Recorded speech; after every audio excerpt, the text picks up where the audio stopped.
اللہ اس کے رسول کے لیے اور اسلام کے لیے اگر تم واقعی میں مسلمان سچے مسلمان ہو اور مسلمان ہو اسلام پہ چلنے والے اگر ہو تو یقیناً آپ یہ پیغام لے کے نماز پڑھنے کے بعد مسجد کے باہر میں کھڑے ہو کر کسی طریقے سے بات نہیں کروں گا بلکہ اپنی گھر کی طرف میں چلا جاؤں گا اور کوئی کسی طریقے سے پیغام دے گا میں اس کی بات پر عمل بھی نہیں کروں گا، اس کے بعد میں ہم آئیں گے بھی نہیں، اس لیے ہم لوگ اسلام پر چلنے والے ہیں اور اسلام یہی سکھاتا ہے کہ ہمیں شانتی کا پیغام دینا چاہیے۔ اللہ اکبر کبیرہ، اللہ کے نبی صلی اللہ علیہ وسلم نے ارشاد فرمایا جمعہ مسلمانوں کے لیے عید کا دن ہے۔ آپ غور کریں، اللہ کے نبی صلی اللہ علیہ وسلم نے جمعہ مسلمانوں کی عید کا دن کہا ہے۔ آج مسلمان نمازوں سے اتنی دور رہتا ہے، پورے بستی کے لوگوں کو اگر انسان کیلکولیٹر کیا جائے تو تقریباً بہت سارے مسلمان ہیں، مگر مسلمانوں کے اذان کی آواز سبھی سنتے ہیں مگر نماز پڑھنے کے لیے لوگ آتے ہیں 30 سے 35 لوگ نماز پڑھنے آتے، اس سے زیادہ کوئی نہیں آتا ہے۔ کیا صرف 30-35 لوگوں پر نماز فرض کیا گیا ہے؟ آپ غور فکر کریں، کبھی جس چیز کو تم چھوڑ دیتے ہو نا اس چیز کے بارے میں کبھی تم نے تحقیق نہیں کیا ہے، کبھی احساس نہیں ہوا ہے۔ آپ سوچیں ذرا غور سے سنیں، اللہ نے روزے کو فرض قرار دیا ہے، رمضان شریف روزے رکھنا فرض ہے، مگر کہیں نہ کہیں یہ فرض اللہ نے ہر حالت میں ہر مجبوری کے اعتبار سے معاف قرار دیا ہے۔ ایسے انسان روزہ رکھنا فرض ہے، اگر اس کے اندر طاقت نہیں ہے، بیماری ایسے ہو چکی ہے جس کی وجہ سے روزے نہیں رکھ سکتا ہے، تو اسلام نے کہا ہے، شریعت نے کہا ہے کہ اس کو روزہ رکھنا فرض نہیں ہے، معاف کر دیا گیا ہے، حکم دے دیا گیا کہ معاف ہے۔ اگر وہ انسان سفر میں جا رہا ہے اور دور کا سفر ہے، اندیشہ ہے کہ سفر میں روزے ہمارے صحیح سے نہیں رہ پائیں گے، میں ادا نہیں کر پاؤں گا، تو شہر میں کہا گیا، شریعت نے کہا کہ ایسے حال میں روزہ رکھنا منع ہے، یہ فرض کام اللہ کا ہے نا، مگر اللہ نے کہا میں گنجائش دیتا ہوں، معاف بھی کر دیتا ہوں۔ روزہ رکھنے میں اللہ نے معافی کا فرمانہ دے دیا کہ اگر ایسی حالات آ جائے تو معاف میں کر دوں گا۔ صدقہ خیرات میں آپ نہیں دے سکتے، اتنے غریب ہے، خود کھا لیتے ہیں اور صدقہ دینے کی پیسے ہی نہیں ہے، تو اللہ نے کہا میں معاف کر دیتا ہوں، تمہیں کوئی پکڑ نہیں ہوگی، تمہارے اندر کوئی سوال تم سے کوئی سوال نہیں پوچھا جائے گا۔ اللہ اکبر کبیرہ، انسان غریب ہے اور غریب ہے اتنا کہ صرف کھاتا اور پیتا ہے، پیسے جمع نہیں پاتا ہے، حج کرنا فرض ہے، ایک بار حج کرنا فرض ہے۔ اب انسان اگر حج کرنے نہیں جا پایا تو اللہ کہتا ہے اس بنیاد میں تجھے معاف کر دوں گا، اس بنیاد میں تجھے معاف کر دوں گا۔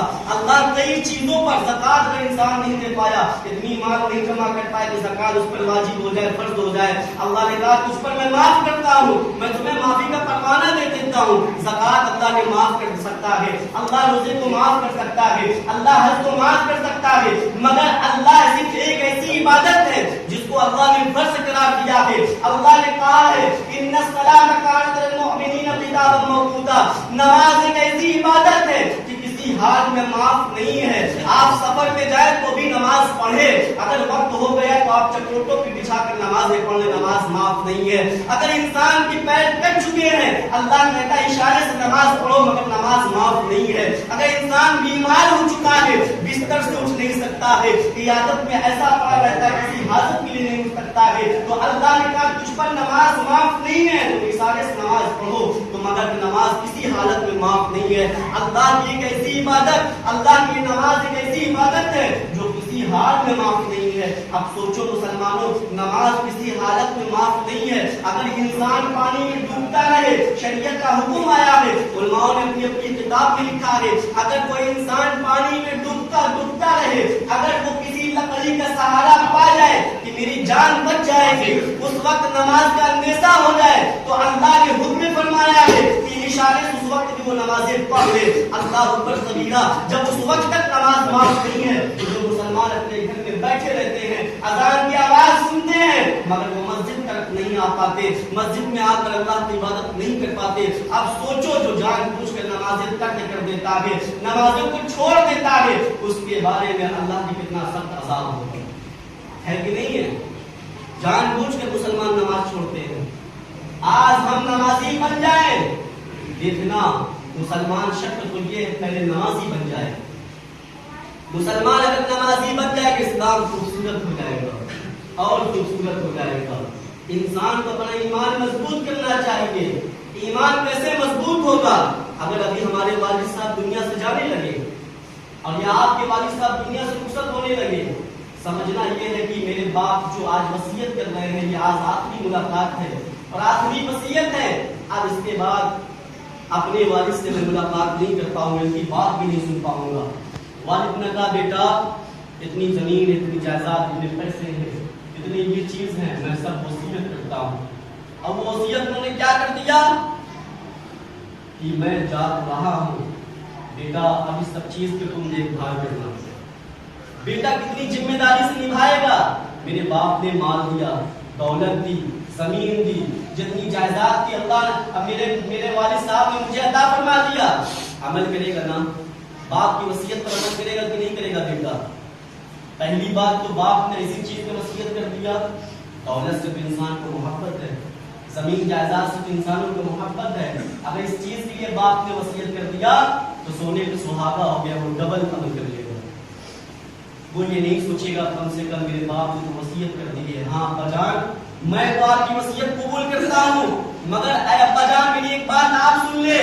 باپ کہے گا میرا بیٹا کیا کہنے والا ہے، آخری لمحے ہیں، میرا بیٹا کیا کہنا چاہتا ہے؟ اگر بیٹا یہ کہہ دے آپ کی وصیت میں نے قبول کیا، مگر بابا میری وصیت یہ ہے جتنی آپ کی جائیداد ہے، جتنی دولت ہے، میں اس کو فضول چیز میں خرچ نہیں کروں گا، جب بھی اسلام کی ضرورت آئے گی میں اس پیسے کو مدد کر دوں گا۔ ہے کہ نہیں ہے؟ ایسا کوئی اولاد ہے؟ نہیں ہے۔ لوگ کہتے اسلام ایسا، اسلام پر آج عمل نہیں کیا جا رہا ہے، اسلام کو توڑ موڑ کر ثابت کر دیا گیا، توڑ موڑ کر رکھ دیا گیا ہے۔ اللہ اکبر کبیر، اسلام اتنا خوبصورت مذہب ہے، تمام مذہبوں سے سب سے لاجواب مذہب میرا اسلام ہے۔ ان الدین عند اللہ اسلام، اللہ کے نزدیک سب سے پسندیدہ مذہب اسلام ہے۔ آپ لوگوں نے اسلام نہیں سمجھا ہے، اور یہی آخری وصیت کس کا ہے؟ میرے پیغمبر صلی اللہ علیہ وسلم کی وصیت ہے۔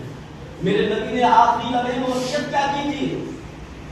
آپ کو بتا دیں، نبی کی طبیعت جب زیادہ خراب ہوئی، طبیعت زیادہ ڈھیل ہو گئی، آپ کو بخار بہت تیزی ہو گیا، آپ نے پورے صحابہ کو بلا لیا، صحابہ پتہ ہو سکتا ہے اس کے بعد دوبارہ ملاقات ہو کہ نہ ہو، ایسا لگتا ہے آج میں دنیا سے چلا جاؤں گا،